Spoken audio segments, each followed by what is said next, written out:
মানুষের মৃত্যু যখন হয় সেই সময় কি মানুষ বুঝতে পারে তার মৃত্যু আসন্ন? মানুষ মৃত্যুর বেশ কিছুদিন আগে থেকেই সে কিন্তু ফিল করতে পারে, কারণ কিছু কিছু লক্ষণ তখন সে বুঝতে পারে। কারণ মৃত্যুর আগে মানুষের আর্থ কানেকশনটা চলে যায়, ঠিক মৃত্যুর আগে। মানে পায়ের তলা দেখবে ঠান্ডা হয়ে যাবে, আর্থের সাথে কানেকশনটা কেটে দেয় ইউনিভার্স। আর তারও কিছুদিন আগে থেকে যে ব্যক্তির মৃত্যু আসন্ন, সে কিন্তু তার পূর্বপুরুষের যারা যারা মৃত মারা গেছে তাদেরকে স্বপ্নে কন্টিনিউয়াসলি দেখতে থাকবে। মৃত্যু হয় মানুষের, আত্মার তো মৃত্যু হয় না। সোল হচ্ছে অবিনশ্বর, এটা কোনো বিনাশ হয় না। আত্মা কখনোই বিনাশ হয় না। বিনাশ হয় কি একটা দেহ, যেটা আত্মা ধারণ করে থাকে। তো মৃত্যুর সাথে সাথে সে কি হয়, ওই দেহটা ত্যাগ করে দেয়, আত্মাটা বেরিয়ে যায়। এটা একটা সূক্ষ্ম শরীর বলে। সে কিন্তু ওইখানে কিন্তু সে প্রেজেন্ট থাকে। যতদিন না তার শ্রাদ্ধ শান্তি হয় ততদিন পর্যন্ত সে ওই বাড়িতেই থাকে, এবং সে তার যে রুমটাই যে ব্যক্তি থাকে সেই রুমটাতেই থাকে।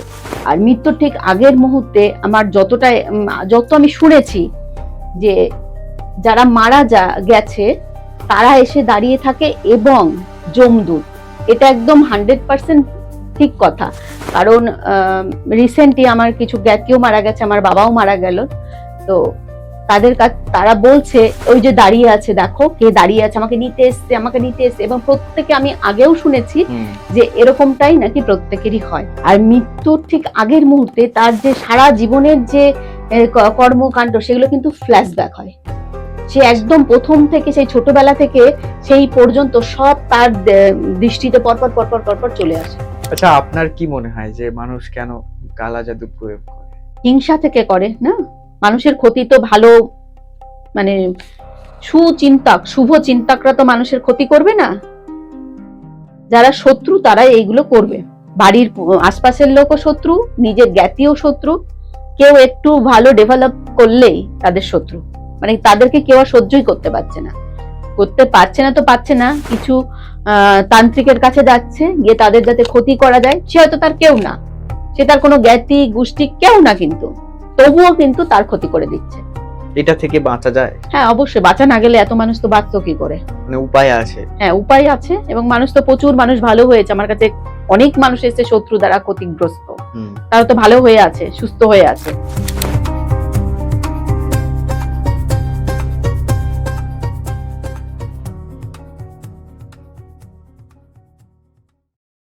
গোসাই ঠাকুরের আড্ডায় আপনাদের আরো একবার স্বাগত।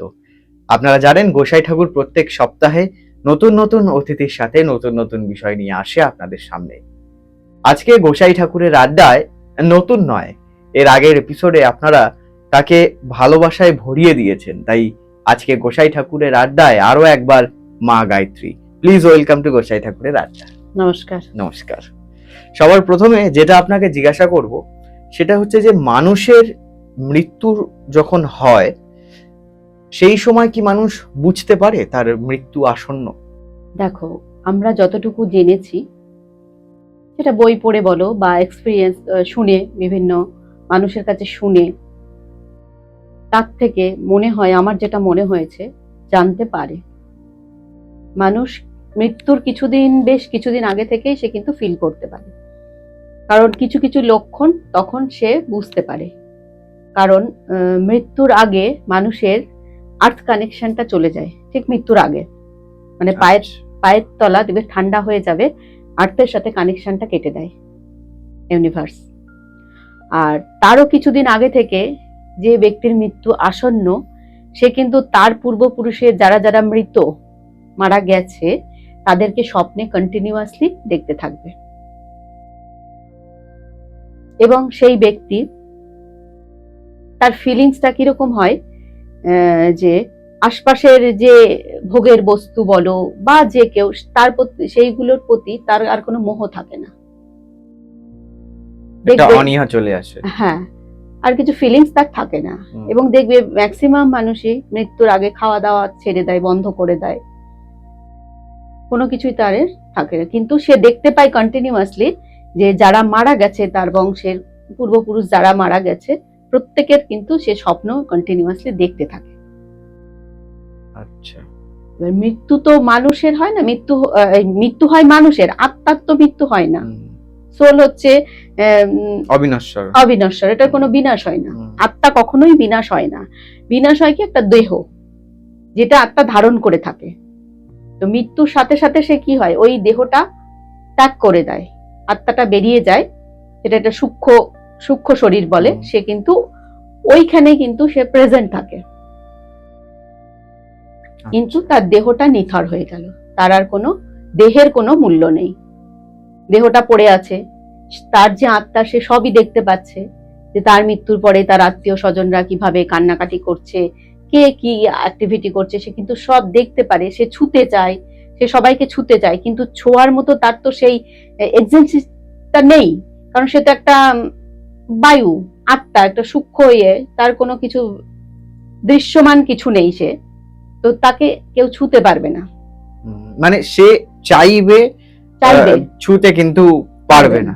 মানে এটা কি সত্যি? মানে সে সত্যি দেখতে পায়, সেখানে প্রেজেন্ট থাকে যখন তার দেহকে ঘিরে তার আত্মীয় পরিজনরা যখন একটা শোকের ছায়া যখন থাকে, তার মানে আপনি বলছেন সে সেই জায়গাতে প্রেজেন্ট থাকে? একদম, সে থাকে। যতদিন না তার শ্রাদ্ধ শান্তি হয়, ততদিন পর্যন্ত সে ওই বাড়িতেই থাকে, এবং সে তার যে রুমটাই যে ব্যক্তি থাকে সেই রুমটাতেই থাকে। আচ্ছা, তার মানে সে, মানে ওই বলে না যে মায়া ত্যাগ করা যায় না, এটা কি তাই? হ্যাঁ, মায়ার বাঁধন, এটা মায়া ত্যাগ করে কেউ যেতে চায় না। তো শ্রাদ্ধ একটা বিশাল ইম্পর্টেন্ট জিনিস আমাদের হিন্দু শাস্ত্রে। শ্রাদ্ধ যে করা হয়, এটা বিশাল একটা মানে গুরুত্বপূর্ণ ব্যাপার আমাদের শাস্ত্রে। শ্রাদ্ধের যে প্রসেস গুলো মেনটেন করা হয়, যে পিণ্ডদানটা কি, তার একটা খাবার দেওয়া হয়, সেই খাবার নিয়ে সে চলে যায় 1 বছরের জন্য, তাকে বৈতরণী পার হতে হবে, অনেক প্রসেসের মধ্যে দিয়ে তাকে যেতে হয় মৃত্যুর পরে। যে ভালো কর্ম করবে, যে মানুষের ক্ষতি করবে না, কোনো পাপ কর্ম করবে না, মানুষকে খুন করেনি, মানুষকে ঠকায়নি, ভালো মানুষ, তার খুব ইজিলি সেই যাত্রাটা হয়ে যায়। কিন্তু যারা পাপী মানুষ, তাদের অনেক কষ্ট সহ্য করতে হয়। আর মৃত্যুর ঠিক আগের মুহূর্তে আমার যত আমি শুনেছি, যে যারা মারা গেছে তারা এসে দাঁড়িয়ে থাকে, এবং যমদূত, এটা একদম 100% ঠিক কথা। কারণ রিসেন্টলি আমার কিছু জ্ঞাতীয় মারা গেছে, আমার বাবাও মারা গেল। তো তারা বলছে, ওই যে দাঁড়িয়ে আছে, দেখো কে দাঁড়িয়ে আছে, আমাকে নিতে এসছে। এবং প্রত্যেকে, আমি আগেও শুনেছি যে এরকমটাই নাকি প্রত্যেকেরই হয়। এটা আমিও শুনেছি, আমার ঠাকুমা যমদূত এসে দাঁড়িয়ে থাকে, বলছে এরকম, ওই যে দাঁড়িয়ে আছে, দেখতে পাচ্ছ না, কেউ দেখতে পাচ্ছি না, কিন্তু উনি দেখতে পাচ্ছেন। তো ওই দেখো দাঁড়িয়ে আছে, আমাকে নিতে এসছে। তো এগুলো কিন্তু 100% সত্যি কথা। এটা আমি আপনার সাথে একমত, এটা বাস্তব। এটা আমিও শুনেছি, আমার ঠাকুমার আর কি সময় মানে মায়েদের বলেছিলেন যে দেখো দাঁড়িয়ে আছে, কে দাঁড়িয়ে আছে। একদম, আমি এর আগেও আমার পূর্বপুরুষ যারা মারা গেছেন শুনেছি এরকম, নাকি প্রত্যেকেই বলেছে যে দাঁড়িয়ে আছে, দেখো কে, দেখতে পাচ্ছ না, কিন্তু কেউ সেটা দেখতে পায় না, সেই ব্যক্তি দেখতে পায়। আর মৃত্যুর ঠিক আগের মুহূর্তে তার যে সারা জীবনের যে কর্মকাণ্ড, সেগুলো কিন্তু ফ্ল্যাশব্যাক হয়। সে একদম প্রথম থেকে, সেই ছোটবেলা থেকে সেই পর্যন্ত সব তার দৃষ্টিতে পরপর চলে আসে, মানে দেখতে পায় সে তখন। আচ্ছা, মৃত্যু একটা এমনি রহস্যময়। হ্যাঁ, মৃত্যু হচ্ছে জীবনের সবথেকে বড় সত্য, ঠিক। এর থেকে সত্যি আর কিছু হতে পারে না। তুমি জন্মেছো মানে তোমাকে মৃত হতেই হবে, মৃত্যু আসবেই। আচ্ছা, কিন্তু আমরা এই সত্যিটাকে ভীষণ মেনে নিতে ভয় পাই। ভয় পাই কেন? আমরা আমার যে কেউ হোক, আত্মীয় পরিজন, বন্ধু বান্ধব, আমি যদি শুনি অ্যাস্ট্রোলজির মাধ্যমে যে কেউ হয়তো প্রেডিকশন করেছে তার আয়ু এতটা, স্বাভাবিক একটা কিন্তু ইনসিকিউর ফিল হবে, ভয় হবে। তো মৃত্যু যে এতটাই সত্য, বাস্তব, এটা আমরা কেউই মানতে পারি না, অথচ এটাই একমাত্র পৃথিবীর সবথেকে বড় সত্য। হ্যাঁ, এটাই একমাত্র সত্য। রিসেন্ট তোমার সোশ্যাল মিডিয়ায় দেখছিলাম দিব্যা ভারতী, যে খুব বড় একটা অ্যাক্ট্রেস ছিলেন, মারা গেল খুব অল্প বয়সে। তো আমি সোশ্যাল মিডিয়াতে দেখছিলাম, তারও এক ভবিষ্যৎবাণী করেছিলেন কোন এক জ্যোতিষী গণৎকার, যে খুব অল্প বয়সেই ওর মৃত্যু হবে, এবং সেটাই হয়েছে। আর ওর পুনর্জন্ম হবে, পুনর্জন্ম হয়েছে। আচ্ছা, মানে এইটা অ্যাস্ট্রোলজি দিয়ে প্রেডিক্ট করে বলা যায়? হ্যাঁ, কিন্তু আমরা করি না, কারণ উচিত এটা নয়। করা উচিত না। কারণ মানুষের মনে আমরা দেখে নিচ্ছি, কিন্তু তাকে বললে, আজকে ধরো কেউ সন্তানের জন্য জানতে এসছে, সে বলতে চায় যে তার হাজবেন্ডের জন্য জানতে এসছে, এটা আমি আমি পরিষ্কার বলে দিই আমি এটা পারি না, আমি বলতে পারি না, এটা বলা যায় না। মন ভেঙে যাবে। হ্যাঁ, আর- আর একটা আমি রিসার্চ হ্যাঁ, তোমার হ্যাঁ, সোশ্যাল হ্যাঁ। মিডিয়ায় দেখলাম, হুম। এগুলো খুব মানে খুব ভালো লাগে এগুলো। তোমার একটা মহিলা, সে বাড়িতে কুকুর পুষতো, হুম। কুকুর পুষতো এবং কুকুরটা মারা গেছে, তারপরে তার একটি সন্তান হয়েছে। তো কুকুরের একটি পায়ের এইখানে একটা কালো এরকম স্পট ছিল, তো যে সন্তানটি হয়েছে ঠিক তার হাতের এইখানে এরকম একটা কালো স্পট। তাহলে এগুলো তো বাস্তব, একদম ওই কুকুরটির ছবিও দিয়েছে, ওই সন্তানের বাচ্চাটারই ছবি দিয়েছে, একদম যেমনি ওই কুকুরটা দাগ ছিল তেমনি তার হাতে দাগ এসছে। একই জায়গায়। হ্যাঁ, এটা হয়, এটা হয়। কারণ আমাদেরও এক রিলেটিভ ছিল, আমি বলছি তোমাকে, সম্পর্কে আমার মাসি হয়, তার কোনো সন্তানাদি ছিল না, সে কুকুর পুষেছিল, কুকুরটাকে খুব ভালোবাসতো, কোনো সন্তানাদি হয়নি।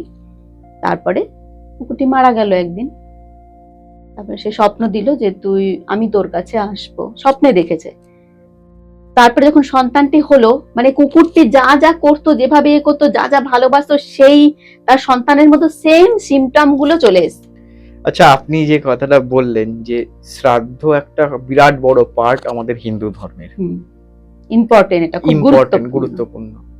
এই শ্রাদ্ধতে যে পিণ্ডদানটা করা হয়, এটা তো ওই আত্মার উদ্দেশ্যে বা যিনি মারা গেছেন তার উদ্দেশ্যে দেয়া হচ্ছে। তার মধ্যিখানে আপনি একটা কথা বললেন যে 1 বছরের জন্য উনি চলে যান, বৈতরণী ওই পার হতে খাবারটা হয়। তাকে দেওয়া হয়। হ্যাঁ, মানে এটা যদি আমাদের একটুখানি এই শ্রাদ্ধানুষ্ঠান বা এই পার্টটা যদি একটুখানি আমাদের বলেন না। এটা দেখো, যখন শ্রাদ্ধ হয় দেখবে, আর একটা তোমাকে বলছি, যে সেই ব্যক্তি যে ঘরে ছিল বা যে বাড়িতে ছিল, দেখবি একটা শ্রাদ্ধ চলাকালীন একটা রিচুয়াল আছে, বালি দিয়ে একটা বালি রেখে দেয়, সেখানে বালি রেখে কোনো কিছু চাপা দিয়ে রেখে দেয়, যে তিনি যে এই ঘর থেকে বেরিয়ে যাচ্ছেন তার একটা কি বলে তোমাকে ইন্ডিকেশন দিয়ে যাবে, কিছু একটা আমাদের জানিয়ে যাবে যে সে এখান থেকে চলে গেল। তো এটাও মানে 100% সত্যি এবং বাস্তব। সেটা আমি আমার বাবার মৃত্যুর পর আমি নিজে চোখে দেখলাম। এগুলো আমি এক্সপেরিমেন্ট করার জন্য আমি নিজে হাতে করে বালিটা আমি বাবার ঘরের দরজার সামনে রেখে দিলাম, একদম প্লেন করে, যাতে কোনো একটুকু দাগ না থাকে, কিছু না থাকে, দিয়ে আমি ঝুড়ি চাপা দিয়ে রেখে দিলাম। তারপরে শ্রাদ্ধ শান্তি হয়ে গেল। তারপরে যখন ঝুড়িটা তুলে দেখছি আমি আরো বাড়ির আশে সবাই আছে, মানে অদ্ভুত ব্যাপার, এগুলো আমি নিজে চোখে না দেখে সত্যি আমি অতটাও বিশ্বাস করছিলাম না। পরিষ্কার, মানে হাতের ছাপ এরকম। পৃথিবী বড়ই অলৌকিক। তাহলে এগুলো তো মিথ্যে বলতে পারি না, আমি তো বলতে পারছি না, কারণ আমি নিজে ফিল করেছি, নিজে চোখে দেখেছি সবকিছু। ঠিক। শ্রাদ্ধ অনুষ্ঠানে পিণ্ডদান একটা পার্ট, ওটা পিণ্ডটা দেওয়া হয় পুকুরে গিয়ে মালসা করে একটা দিয়ে দেওয়া হয়, যে মৃত ব্যক্তির উদ্দেশ্যে খাবার দেওয়া হলো, তুমি এই খাবারটা নিয়ে চলে যাবে, বৈতরণী পার হলো, তোমার যতটা ওই 1 বছরের খাবারটা লাগবে সেটা দেওয়া হলো। যারা শ্রাদ্ধ করে না, তাহলে কি হলো, সেই যে আত্মাটা সে কিন্তু খাবারটা পেলো না, বুঝতে পারছো, সে কিন্তু অভুক্ত থেকে গেল। হ্যাঁ, এরকম অনেকেই আছে যারা শ্রাদ্ধানুষ্ঠান কিছুই করে না। অনেকেই করে না, অনেকে ছেলে মেয়ে বিদেশে থাকে এখন ম্যাক্সিমাম, তো পুরোহিতকে বলে দেয় যে আমি করে, আপনি করে দিন, পুরোহিতের মতো করে দিল, কিন্তু তার যে নিজের সন্তান, তারা তো কিছুই করলো না তার জন্য। তার মানে তারা উদ্ধার হতে পারলো না। না, আত্মা ঘুরে ঘুরে বেড়াবে। আত্মার মুক্তির জন্য কি গয়ায় গিয়ে পিণ্ডদান করে, তাই না? গয়ায় গিয়ে পিণ্ডদান করে তার আত্মার মুক্তি হয়ে গেল, সে এবার জন্মাতে পারবে। আচ্ছা, মুক্তি না হলে জন্মানো হয়, মানে জন্মানো চায় না।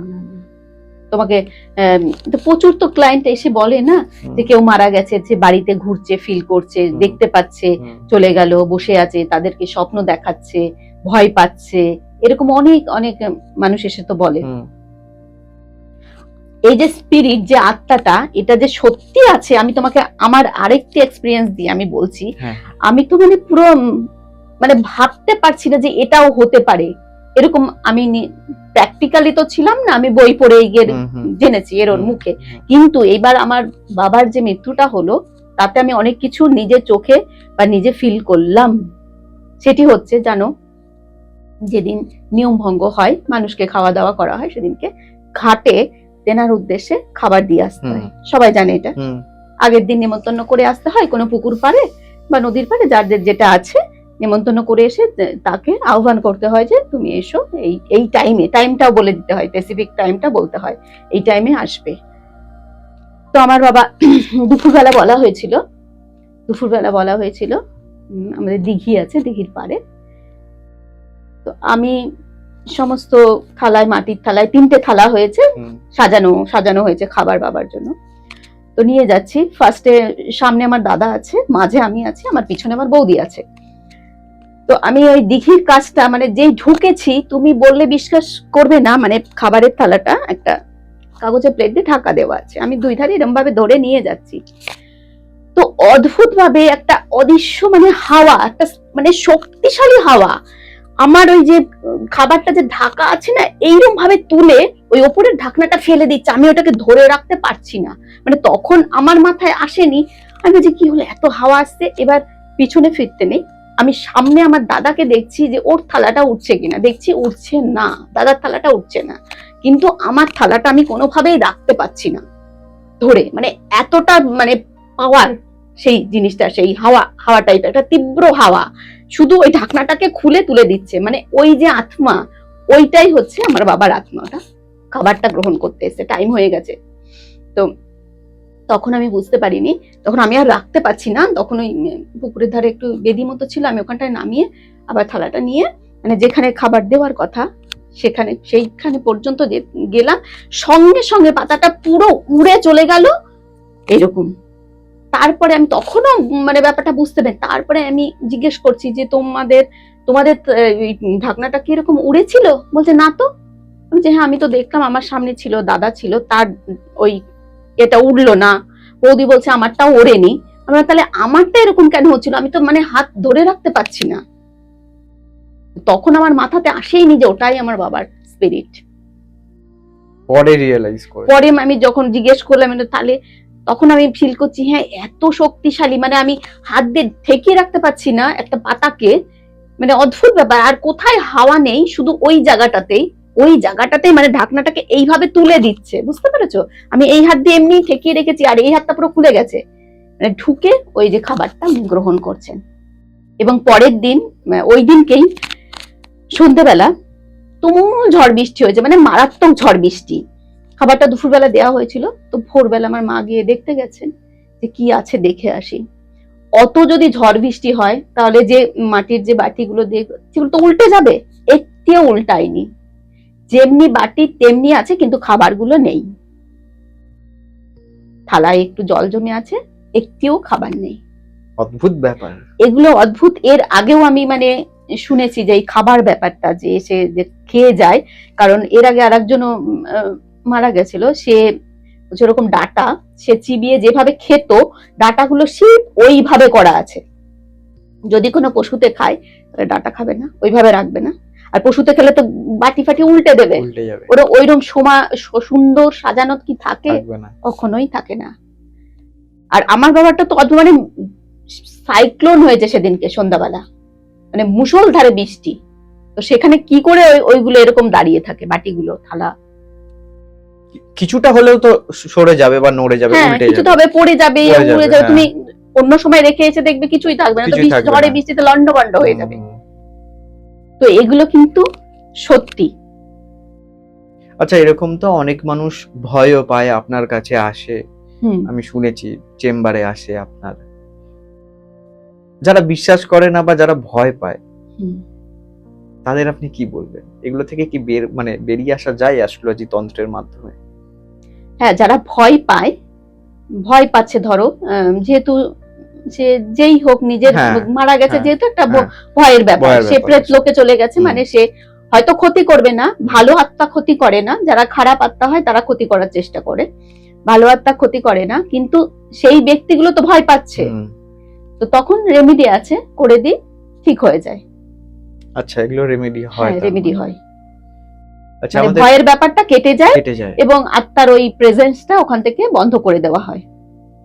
আচ্ছা, আমি একটা কথা বলছি, এখানে অনেকেই বলেন যে শ্রাদ্ধের আগে বা মানে মারা যাওয়ার সময় থেকে শ্রাদ্ধের মধ্যখানে যে 10 দিন 13 দিন বা 15 দিনের যে ক্রিয়াটা আছে, এই সময়টাতে অনেকে নাকি এই প্রেজেন্সটা ফিল করে, বাড়িতে বা আশেপাশে হ্যাঁ, তারাই তার প্রেজেন্সটা প্রেজেন্সটা ফিল করে। ফিল করে। এটা কি কোথাও বাস্তুর জন্য হয় নাকি এটা ন্যাচারাল? না, বাস্তুর জন্য এটা না, এটা ন্যাচারাল, এটা তো আদিকাল থেকে হয়ে আসছে। এটা বাস্তুর জন্য কিছু হয় না, কারণ তখন তো উনি তো ওই বাড়িতে থাকেন, যেই মারা যায় সে কিন্তু বাড়ি ছেড়ে যায় না। বললাম না তোমাকে, শ্রাদ্ধ হয়, হ্যাঁ। তারপরে উনি একটা ইন্ডিকেশন দিয়ে হুম। বাড়িটা তখন ছেড়ে দেয়, ওই জায়গাটা ছেড়ে দেয়।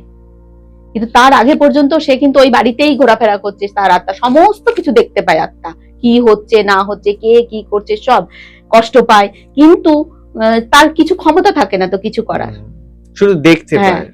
তো এই যে মানুষ, অনেক অনেক মানুষ তো রেপ হয়ে খুন হয়ে যাচ্ছে, কাউকে মার্ডার করা হচ্ছে, কাউকে অত্যাচার করে খুন করছে, তাহলে তারা তো প্রতিশোধ নিতে পারে, কিন্তু পারছে না, কারণ আত্মার সেই ক্ষমতাটা নেই।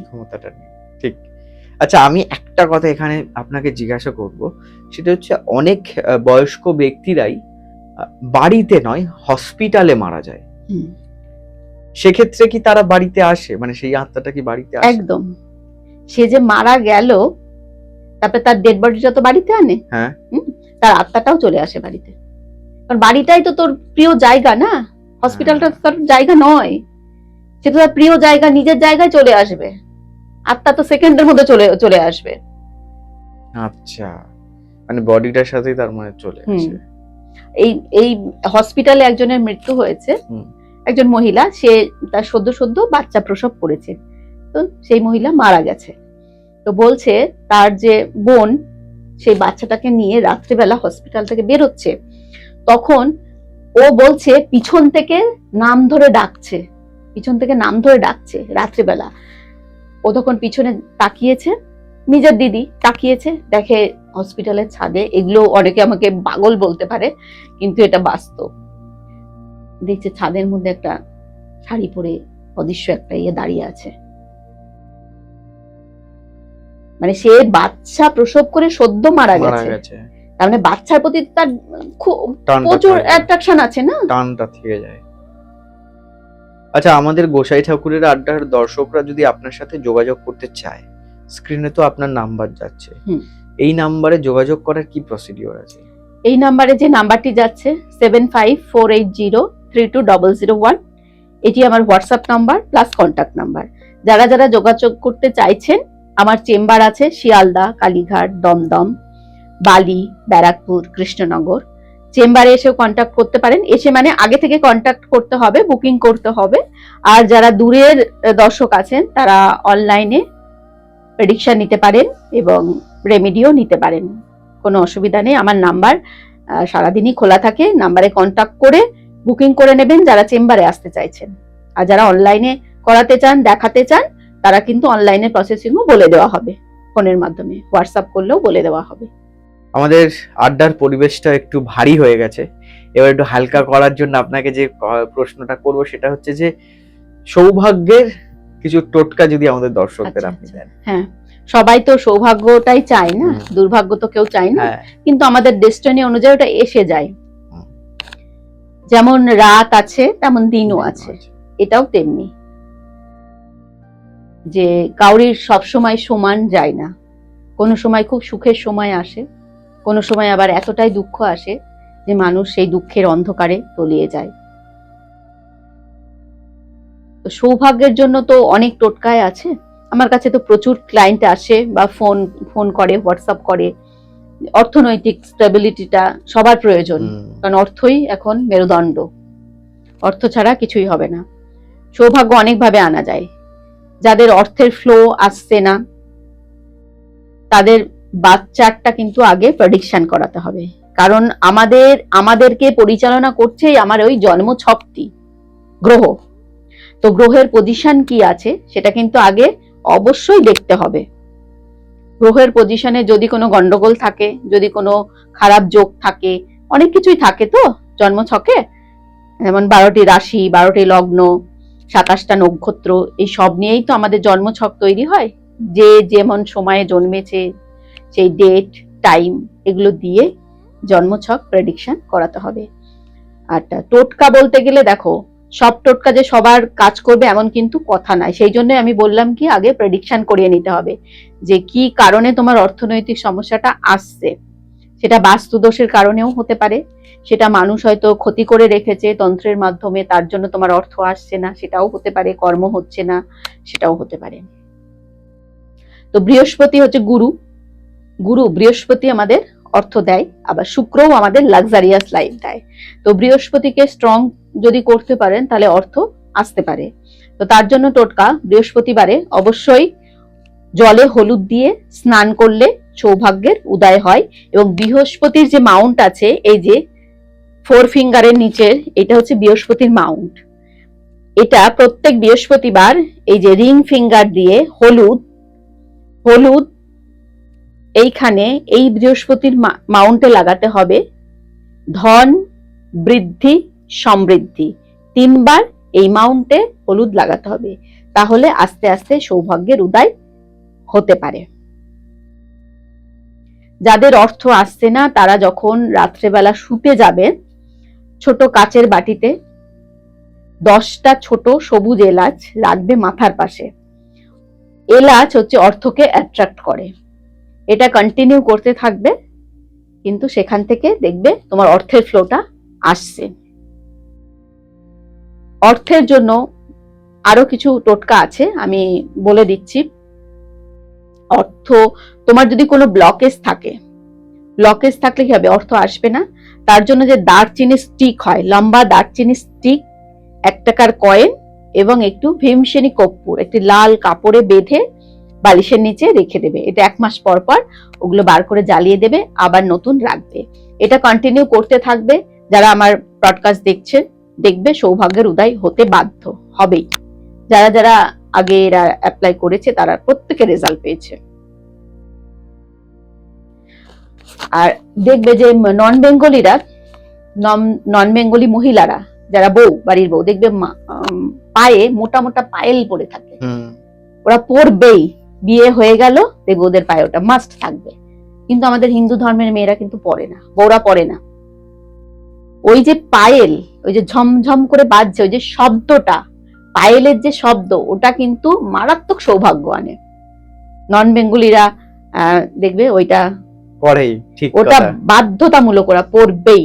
এটা স্বামীর সৌভাগ্য ফেরায়, স্বামীর অর্থের ফ্লো আসে। আচ্ছা, এটা জানা ছিল না সত্যি। এটা মানে এরকম অনেক ইউনিক আরো টোটকা আছে, সেটা বোধহয় আপনার, সেটা রূপোর হতে হবে, কোনো ইমিটেশন হলে হবে না। রূপ হচ্ছে, চাঁদি হচ্ছে চন্দ্রের সঙ্গে কানেক্টেড। ওই যে যত প্রত্যেকটার সাথে মল লাগানো থাকে, এবং ওরা যখন হেঁটে যায় দেখবে ঝমঝম করে আওয়াজ হয়। ওই যে আওয়াজটা বাড়ির নেগেটিভিটি দূর করে এবং লক্ষ্মীকে অ্যাট্রাকশন করে। ঠিক। আচ্ছা, আমাদের গোসাই ঠাকুরের আড্ডার অনেক দর্শকই বোধহয় আপনার কাছে গেছিল, সেই এক্সপেরিয়েন্স যদি আমাদের একটুখানি বলেন। প্রচুর মানুষ এসছে, আমার চেম্বারে এসছে, আবার অনলাইনেও কাজ করিয়ে নিয়েছে, উপকার পেয়েছে, হোয়াটসঅ্যাপে ফিডব্যাক দিয়েছে প্রচুর মানুষ। তো দুটি মেয়ে আসলো, 2 বোন। বড় বোনটা বিয়ে হয়েছিল একটি ছেলের সাথে, কিন্তু সংসারটা হয়নি। কিছুদিন পরে সব ডিভোর্স করে দিয়ে চলে এসছে। এরপরে কি করেছে, বড় বোনটা অসুস্থ হয়ে যাচ্ছে, চাকরি করে কিন্তু চাকরিটাও ঠিকঠাক করতে পারছে না, বাধা হয়ে যাচ্ছে। যেখানে যাচ্ছে 2 দিন করছে, তারপরে চাকরিটা চলে যাচ্ছে। শারীরিকভাবে প্রচন্ড ডিস্টারবেন্স ফিল করছে, ঘরে ভয় পাচ্ছে। তো দেখলাম কালা জাদু প্রয়োগ করা হয়েছে কন্টিনিউয়াসলি। সে বলছে ঘরের মধ্যে আমি দেখতে পাচ্ছি কিছু দেখতে পাচ্ছি, চলে যাচ্ছে, সাদা মতো কি চলে গেল, এই কালো মতো কি চলে গেল, আমার ভয় লাগছে, আমার সারা শরীর অবশ হয়ে যাচ্ছে, আমি অসুস্থ হয়ে যাচ্ছি, এরকম ব্যাপার হয়ে যাচ্ছে। কালা জাদু চালান করছে মেয়েটির ওপরে। আচ্ছা। তারপরে রেমেডি নিয়ে গেল, আস্তে আস্তে ঠিক হয়ে গেছে। আচ্ছা, আপনার কি মনে হয় যে মানুষ কেন কালা জাদু প্রয়োগ করে? মানুষ কেন কালা জাদু প্রয়োগ করে? হিংসা থেকে করে না। মানুষের ক্ষতি তো ভালো, মানে সুচিন্তক শুভ চিন্তকরা তো মানুষের ক্ষতি করবে না, যারা শত্রু তারা এইগুলো করবে। আচ্ছা, এই শত্রু বললেন, এখানে একটা ছোট্ট প্রশ্ন করি আপনাকে, সেটা হচ্ছে যে আমাদের বাড়ির বাইরে পা রাখলেই তো শত্রু থাকে। এই শত্রুকে দমন করার কোনো টোটকা বা কিছু রেমেডি আপনি যদি দেন, কিভাবে করা যায়?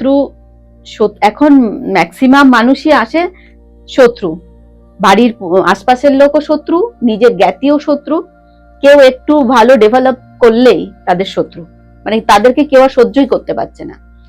তো পারছে না, কিছু তান্ত্রিকের কাছে যাচ্ছে, গিয়ে তাদের যাতে ক্ষতি করা যায়। সে হয়তো তার কেউ না, সে তার কোনো জ্ঞাতি গোষ্ঠী কেউ না, কিন্তু তবুও কিন্তু তার ক্ষতি করে দিচ্ছে।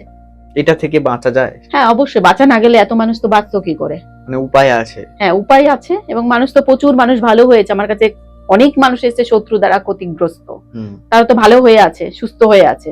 একটি মেয়ে আসলো, প্রেম করেছিল, সে হচ্ছে ডাক্তার, মেয়েটি নার্স। আচ্ছা। সেই ডাক্তারবাবু হচ্ছে অলরেডি বিবাহিত, কিন্তু মেয়েটিকে বলেছে সে বিবাহিত নয়, মেয়েটির থেকে বয়সে অনেক বড়। তাকে ফলস কেসে ফাঁসিয়েছে, তার সঙ্গে যেরকম হয় সম্পর্ক গ্রো করেছে, এই করেছে, সব করেছে। তারপরে কোনো এক সময় মেয়েটি জানতে পেরেছে কোনো এক কারণে, মানে কেউই বলতে পারছে না যে তার ওয়াইফ আছে, কেউই জানে না। সে এতটা কনসাসলি এই সমস্ত চিটিং গুলো করেছে, কেউ বুঝতেই পারেনি যে তার ফ্যামিলি আছে। কিন্তু আলটিমেট কি, মিথ্যে কোনোদিন কি চাপা থাকে? কোনো না এক সময় গিয়ে তোমার সত্যিটা বেরোবেই। তো ওই মেয়েটি খোঁজ করতে করতে করতে করতে হ্যাঁ, তখন জানতে পারলো যে না, তার ওয়াইফ আছে, তার দুটো বাচ্চা আছে, কিন্তু সে সবাইকে বলেছে সে নাকি আনম্যারিড। এবার ও তো চেপে ধরেছে, তখন সে কি করবে? তার চেম্বারে গিয়েও চেপে ধরেছে, এই করেছে, তখন লোকের সামনে। যাই হোক, তারপরে মেয়েটির ওপর তন্ত্রক্রিয়া প্রয়োগ করে দিয়েছে। তো বলেছে আমার কাছে এমন লোক আছে, এমন তুই কোথাও গিয়ে কিছু করতে পারবি না, তোকে আমি মেরেই ফেলে দেবো। সত্যি তাই, মেয়েটি পুরো বিছানাগত, মানে আমার কাছে আসবো করে সে আসতেই পারছে না, সে ডেট নিচ্ছে, আসতে পারছে না। আমার ডাক্তারের কাছে যেতে হবে, নিজে নার্স, ডাক্তারের কাছে যেতে হবে, আমি পারছি না, এই টেস্ট ওই টেস্ট সমস্ত টেস্ট করেছে, কিছুতেই সে 1% সুস্থ হতে পারেনি। আমার কাছে এসে আমি প্রথমে ফার্স্ট যখন ঢুকে যাই, বললাম তোমার কোনো বয়ফ্রেন্ড অ্যাফেয়ার কিছু ছিল বা আছে? মেয়েটি প্রথমে অস্বীকার করে দিল, না না আমার কিছু নেই, মায়ের সাথে এসছে। ঠিক আছে, আমি তো পরিষ্কার দেখে নিয়েছি। তারপরে কাজ করালো, অমাবস্যা ছিল, আমি কাজ করেছি। কাজ করার পরে ওই দিনই মেয়েটি, তখন বাড়িতেও কিছু বলেনি, বলছে এতদিন ধরে আমি নিজে মানে ওই কষ্টটা ভোগ করে এসেছি, এবং ওকে যে আমি ওর এগেইনস্টে কিছু স্টেপ নেবো, বলছে আমি সেটাও নিতে পারছি না।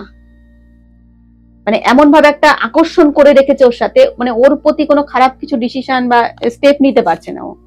বলছে আপনি যেদিন কাজটা করেছেন সেই দিন আমার সম্বিত ফিরেছে, সব আমার মন ওই করছে। তখন ও বাড়িতে মাকে, ওর দিদি আছে না বোন আছে, যাই হোক সবাইকে ওই কথাগুলো বলেছে।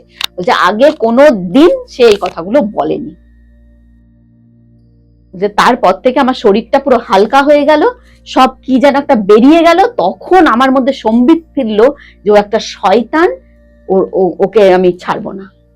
তার আগে পর্যন্ত একটা ঘোরের মধ্যে ছিল, মানে ওর উপরে এত ক্রিয়া করে রেখেছে, ওর এগেইনস্টে গিয়ে কিছু করতে পারছিল না।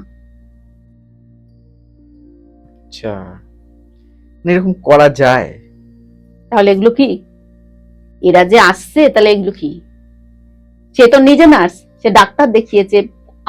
আমাকে বোধহয় 1 মাস ধরে ওরকম ফোন করেছে, যেদিনই আসতে যায় শুধু বাধা করে, বলে আজকে এই শরীরটা আর উঠতে পারছি না, এর মধ্যে টেস্ট করতে যেতে হবে, এই করতে হবে, করে করে লাস্ট আসতে পারলো। তারপরে মেয়েটি আস্তে আস্তে ভালো হলো। আচ্ছা, আর কোনো ভৌতিক এক্সপেরিয়েন্স আছে আপনার? এত তো আপনি ক্লায়েন্ট দেখেন। ভৌতিক এক্সপেরিয়েন্স তো এখন প্রচুর, এখন অনেক মানুষ এগুলো এসে বলে। একজন মহিলা এসছে হাজবেন্ডের সাথে, তো দেখছি আমি গায়ে এগুলো সব আঁচড়ানো, এখানে আঁচড়ানো, গায়ে কালো কালো স্পট। বলছে হঠাৎ করে আমি ধরো শুয়ে আছি, সকালবেলা উঠে দেখছি আমার এখানে আঁচড়ানো, কিছুই না, কি করে আঁচড়াবে? যে নখের দাগ। তোমার নখ আঁচড়ায়নি তো? না আমার নখ কি করে আঁচড়াবে? দুপুর বেলা অমাবস্যায় বলছে এরকম আমার সারা গায়ে মনে হচ্ছে কেউ যেন পিন ফোটাচ্ছে। পিন ফোটাচ্ছে এবং সেটা ছোট ছোট ছোট ছোট দাগ পর্যন্ত তার শরীরে আছে সেগুলো। এগুলো পুতুল ক্রিয়ার মাধ্যমে, ওই যে পুতুলের গায়ে পিন যেখানে যেখানে ফোটাবে, সে যার উপরে করা হচ্ছে তার সেখানে সেখানে গিয়ে পেনটা হবে। আচ্ছা, এবং সে ঘরের মধ্যে দেখতে পায়, অদ্ভুত অদ্ভুত ব্যাপার ঘটে। বলে এখানে আমার একটা জিনিস ছিল মা, আমি এই মাত্র রেখে গেলাম, পরক্ষণে দেখছি নেই। আমি খাবো, খাবার টেবিলে জল রেখেছি, খাবার রেখেছি, এসে দেখছি আমার অর্ধেক খাবার খাওয়া, কেউ খেয়ে নিয়েছে। কত রকম মানুষ সমস্যায় আছে, কত দিক থেকে কত রকমের মানে মানুষ এসে বলে, যেটা অদ্ভুত, মানে সত্যি অদ্ভুত ব্যাপার লাইফে ঘটে মানুষের। আচ্ছা, এই যে এন্টিটি অনেক সময় আমরা বাড়িতে অনেকেই ফিল করে, আপনার মুখেই শুনলাম অনেকে আপনার কাছে আসে, এই যে এন্টিটি যে বাড়িতে থাকে, বাড়িতে ফিল করে বা ঘুরে বেড়ায়, তারা দেখতে পায়, এটা কি কোথাও যারা দেখতে পাচ্ছে তাদের বাস্তুর জন্য হয়, নাকি অনেক সময় তাদের চার্ট দুর্বল থাকে? এগুলো কারা দেখতে পায়? আমরা যেটা একটা খুব প্রচলিত কথা আছে যে যারা তুলা রাশির হয় তাদের হালকা রাশি থাকে, তারাই দেখতে পায়। তুলা রাশির মানুষরা দেখতে পায় এগুলো। এরকম কি কিছু হয়? হ্যাঁ, এরকম হয়। হালকা রাশি যারা, তারা এই এই এই কি বলে এন্টিটি বা এন্টিটি গুলোকে ফিল করতে পারে, স্পিরিট গুলোকে ফিল করতে পারে এবং এদেরকে চট করে ক্যাপচার করে নেয়। নেগেটিভ এনার্জি বা এইসব আত্মা গুলো এদেরকে চট করে ক্যাপচার করে নেয়। আগেকার দিনে দেখবে প্রচুর মানুষ বলতো ভূতে ধরেছে গ্রামগঞ্জে, এখন কিন্তু আর অতটা গ্রামগঞ্জে ভূতে ধরে না। আগে খুব ভূতে ধরতো, সব বলতো ওই এমনি, কিন্তু এমনি না, এমনি নয়। কারণ বলছি তোমাকে, একটি মেয়ে সে পুরো নিরামিষাশী, সে আমিষ কোনোদিন খায় না, বলছে আমি আমিষ পছন্দ করি না। তার মাও বলছে সে আমিষ খায় না। তারা কোথায় একটা ঘুরতে গেছিল, সেখানে গেছিল একটা শ্মশানেও ঘুরতে গেছিল। যাই হোক, সেখান থেকে আসার পর থেকে বলছে মেয়ের শরীরটা, মেয়ে বলছে সবসময় ভারী ভারী লাগছে, শরীরে কোনো এনার্জি নেই এবং সে শুধু মাছ মাংস খেতে চাইছে। তোর মা বলছে কিরে, তুই তো মাছ মাংস এগুলো খাস না, তুই এগুলো খেতে চাইছিস? বলছে না, আমার এগুলো খেতেই ভালো লাগছে। তারপরে অ্যাক্টিভিটি চেঞ্জ হচ্ছে, কোনো কোনো সময় অ্যাবনর্মালিটি, সে চোখ বড় বড় করে তাকাচ্ছে, নিজে নিজে কথা বলছে, এবং তার ছোট্ট একটি ভাই আছে, তাকে একদিন গলা টিপে ধরেছে। বলছে গলা টিপে ধরেছে, সেটা সে মানে ছাড়ছে না, মানে ছাড়াতে পারছি না আমি, দিয়ে তার পরক্ষণে আবার অন্যরকম হয়ে গেল মেয়েটি। বলছে এই ধরনের অ্যাক্টিভিটি যখন হয়েছে, ফার্স্টে ডাক্তার দেখিয়েছে, কোনো কিছু হতে পারে, ডাক্তার কিছু ধরতে পারেনি, ডাক্তার তো ঘুমের ওষুধ দেবে যেটা হয় দিয়েছে, আর কিছুই হয়নি। ওইসব মানে ওইসবের কোনো পরিবর্তন নেই, ওরকম অ্যাক্টিভিটি দিন দিন বেড়ে যাচ্ছে। তখন মাটা চিন্তায় পড়ে গেছে কি করব। তারপরে দেখে এইসব প্রোগ্রাম দেখে এসেছিল, তো দেখলাম কোনো একটি আত্মা, যেগুলো অপঘাতে মৃত্যু হয়, তারা কোনো শরীর খোঁজে, মানুষের শরীর খোঁজে, সেখানে চট করে ঢুকে যায়। তো ওর মধ্যে ওই অশুভ আত্মাটি ঢুকে গেছে। আচ্ছা আচ্ছা, যাদের সাধারণ ভাবে মৃত্যু হয়েছে, মানে বার্ধক্যজনিত কারণে বা বয়সজনিত কারণে, ন্যাচারাল যেটা মৃত্যু হয়, ন্যাচারাল স্বাভাবিক মৃত্যু যেটা, সেই এন্টিটি তো এরকম করে না। না, সেটা করে না, কিন্তু এরকম করে না, কিন্তু অনেকে এসে বলে যে হয়তো তার বাবা মারা গেছে বা শ্বশুর মশাই মারা গেছে, দাদু মারা গেছে, এরকম বয়স হয়েছে মারা গেছে, কিন্তু তারা সেই বাড়িতে দেখতে পায়।